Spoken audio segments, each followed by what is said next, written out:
Good morning. How are you diddling? Excellent. Me too. Thank you very much for asking. Welcome to another episode of Dazed and Confused. Slightly muddled today. I was due to be live this evening because I was going to be doing some drone flying, some filming today. But the weather hasn't really played ball today. It's drizzling, it's wet. And most importantly of all, the skyline is rubbish. So any of the shots I would have got would have just been like a bleed of green and white, and it just looked crap. So we decided to postpone the filming. So instead, you are honoured with my presence for today. So thank you very much for joining me. If you have done today on where are we? We are on Twitter, YouTube, a few Facebook groups, and also here live on Instagram live as well. So let's say hello to a few people.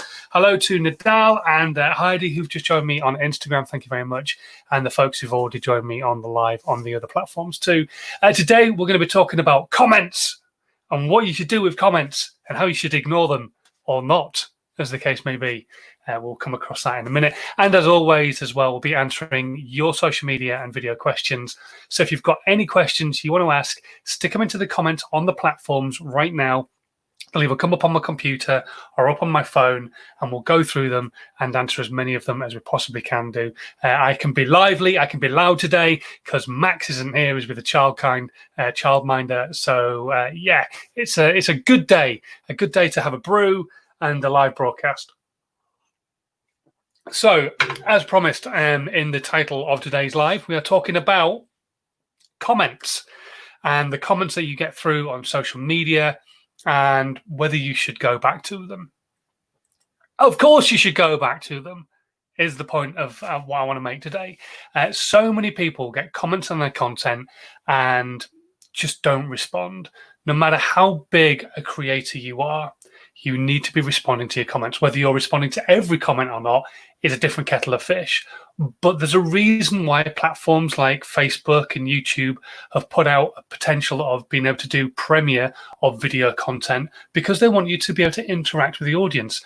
People follow you because of the emotional connection they've got between you and the content that you put out. So if they take the time out to leave a little comment on one of your Instagram posts or on a Facebook post or on a tweet that you put out, and you don't respond to them, they see that and they just get that little nagging feeling at the back of their head, oh, well, maybe they're not that bothered. And so they'll maybe try again, but they potentially won't. And then you probably won't respond again. And so they just don't bother. And so they just go, oh, well, maybe they're not who I thought they were. And they'll either unfollow or just not bother interacting with your content anymore whatsoever.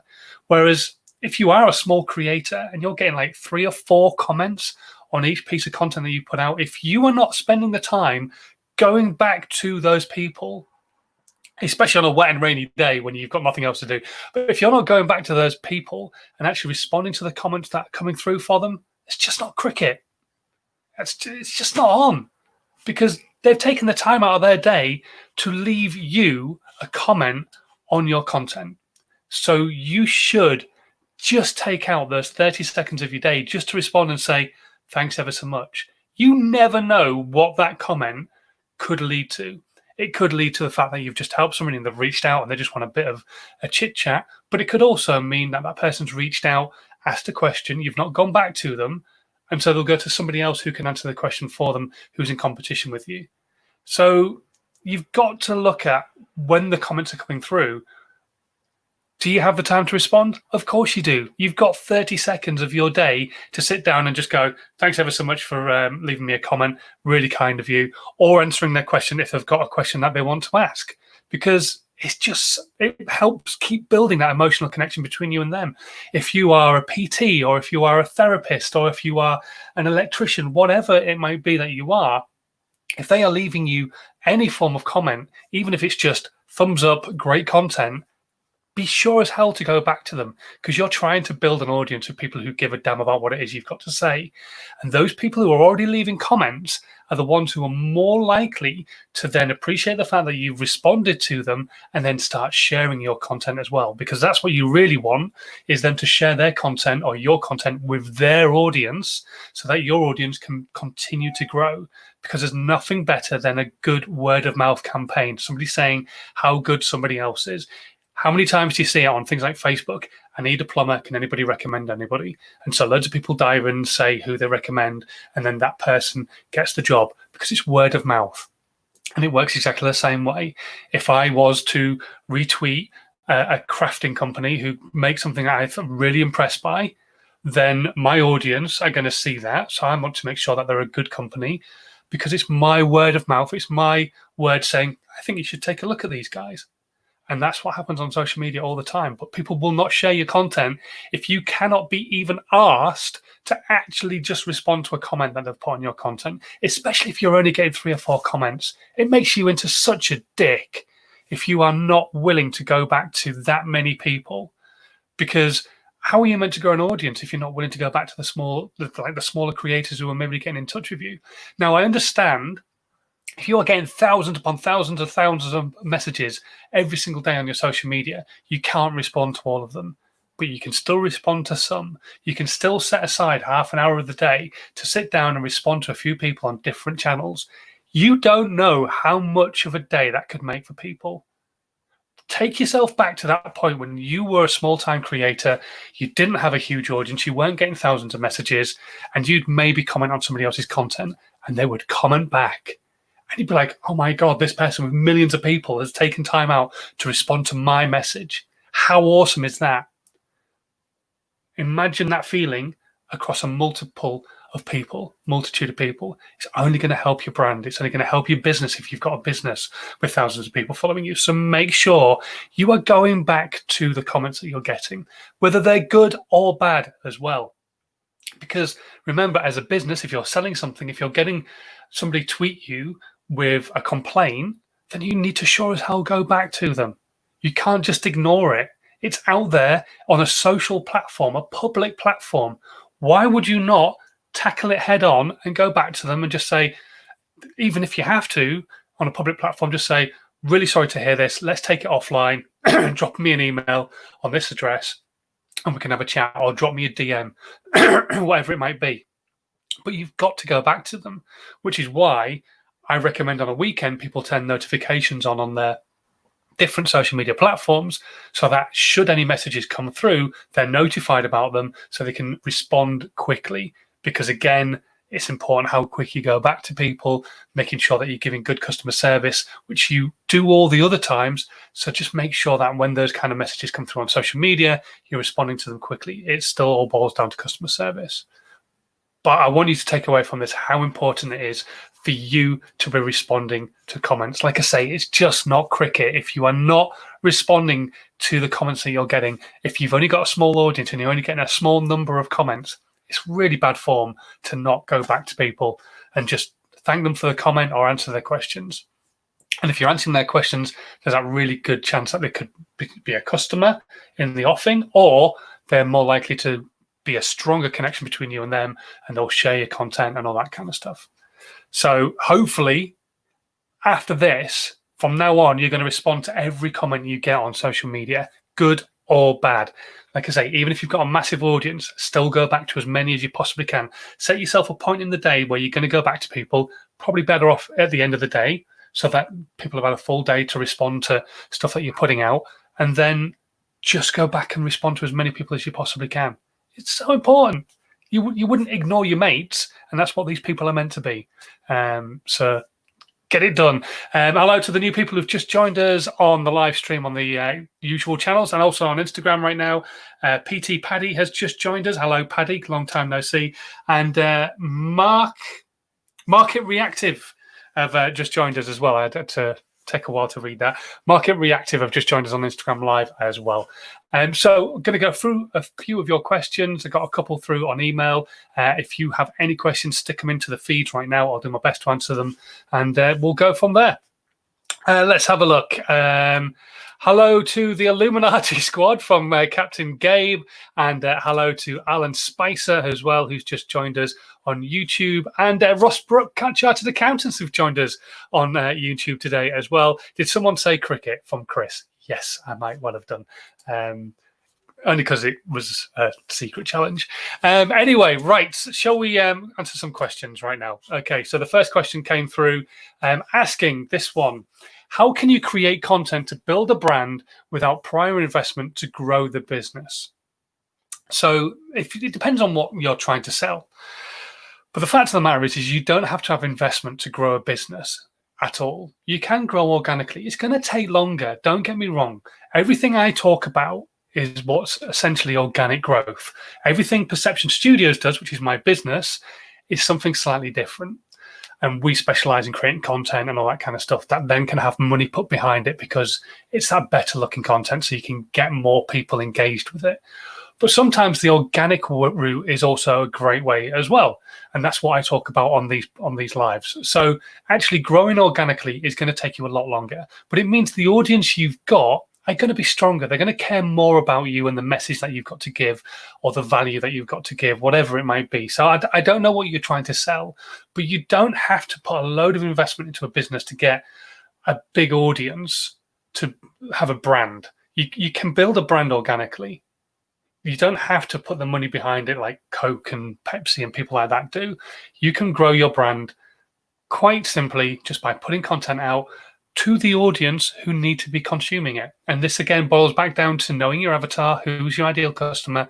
Once you know who they are, then you can be talking to them with content that's specifically made for them. Until you know who they are, you're going to be ending up on a scattergun approach because you're going to be creating content for everybody that might potentially buy your services. And that's great. You want people to buy, but you still need to have your niche so that niche are getting the content specific to them and anybody else is more of a drip feed in. So don't worry about having massive investment to build a brand. You can do it organically. And even then, you can have nice content created by an agency like us or somebody close to you and have a very relatively small budget put behind it onto like social media platforms, Facebook advertising, Instagram advertising, TikTok advertising, Snapchat advertising. They're all relatively cheap right now compared to like televisual and all that kind of stuff. So you can actually get some great content created and get it in front of a lot of people for a small budget. So don't necessarily rule out having like content paid for and actually paid for advertising as well. Because it doesn't necessarily need as big an investment as you might imagine to grow a brand. But organic is the route I would go for growing a group, a tribe of people who actually give a shit about what it is that you do and what you've got to say, because they will be the one to help you share your content out and get more people engaged in what it is that you do. Putting money behind advertising will do that, but you've got to really know what you're doing with it. So don't just haphazardly have a go at Facebook adverts, because it doesn't work that way. In fact, the chances are anybody watching this who's done that in the past will have found they probably didn't work for them. Okay, next question. This one comes through from Sam. A friend and I started a video sketch channel and we want to ramp it up, but there's just way too much social media already about this kind of stuff. How do we jump into a blue ocean? You create content consistently is what you've got to do. You just got to keep doing it. You've got to keep making content. You've got to keep putting stuff out there. See what works, see what people laugh at, see what gets good audience retention, and make more of that kind of content. Look at your analytics. That's the kind of the scientific side of it, looking a bit more deep diving and looking at what it kind of does. There are different apps that can help you with that. vidIQ is one of them. That Alan Spicer, when he was on my broadcast a while ago, and he's going to come back on the broadcast again, was chatting about he works for vidIQ. There are other apps out there, but that's the one I like. I find it quite cool. So you can do more deep dive into analytics. What I would also suggest for you and your friend is to start creating content for some different platforms. So make some short form content, really short, sharp, snappy, easy for me to say, short, sharp, snappy pieces of content for things like TikTok or Snapchat, which are funny, going to grow you an audience, and then do the longer form stuff on things like YouTube and Facebook, where people can then go, oh, they've done that on TikTok. I like their stuff. I've seen they've got a link to their YouTube channel. Let's go and look at their YouTube channel. Oh, that's good as well. And it's longer form. I'm going to subscribe there, stay subscribed here, consume their content in a couple of places. And what you can do with that longer form stuff is make teaser campaign stuff. You can take short snippets out of your longer form content that's over 60 seconds long and paste that onto TikTok and Snapchat and Instagram stories and etc. and use those to draw people into the long form content on other channels. It's all about just trying to think a little bit outside the box rather than going, I make content for YouTube. Think, I make content for YouTube. What can I do with that content on YouTube that could draw people back to YouTube? Well, I need to make shorter versions of it because I can't use a 5-minute sketch on Instagram. So I'll make 60-second versions, and then I can use it on TikTok, and then I can cut it up into 15-second blocks and use it on Snapchat and use it on Instagram stories as well. And then I can put it on Facebook and draw people into the long form content on YouTube. Don't be so narrow-minded. Think outside the box a little bit, but also I would 100% recommend writing some really short sketches to use for TikTok. You've got a huge opportunity at the moment of blowing up on there, and I know a lot of other people are talking about it at the moment, and the audience is growing massively on there, and there's a lot of political stuff about the platform as well. But if there's anywhere right now you can turn up with literally no followers whatsoever and have your 11th, 12th, 13th pieces of content absolutely blow up and go crazy viral, it's TikTok. That's not likely to happen anywhere else. It could do, but it's less likely than it is on TikTok right now. So definitely look at TikTok as a great platform to be putting content out onto, but it can only be 60 seconds long. So hopefully you do some stuff there. Hello to Agility G606 who's just joined us on the live. Thank you very much for popping in and joining us. We are coming to a close though, unless we've got any more questions come through on any of the channels. Those were my couple of questions that I've worked through today. We will, as always, be live again on Friday around about the same time. Depends on nap time with Max, my little one. But hopefully we'll be live around about that time. So if you've got any questions that you want to ask, anything burning inside you right now, but you don't want to put your hand up and ask that question, you can drop me an email instead. My email address is scrolling across the bottom of the screen. So drop me an email there, or you can go into the description box if you're listening to the podcast, click on my email link, drop me an email, ask me any questions you want to ask. We'll do our best to answer them in the next live broadcast on Friday. And as always, if you are brand new here, please hit the subscribe button. Whatever channel that you're watching on, hit subscribe.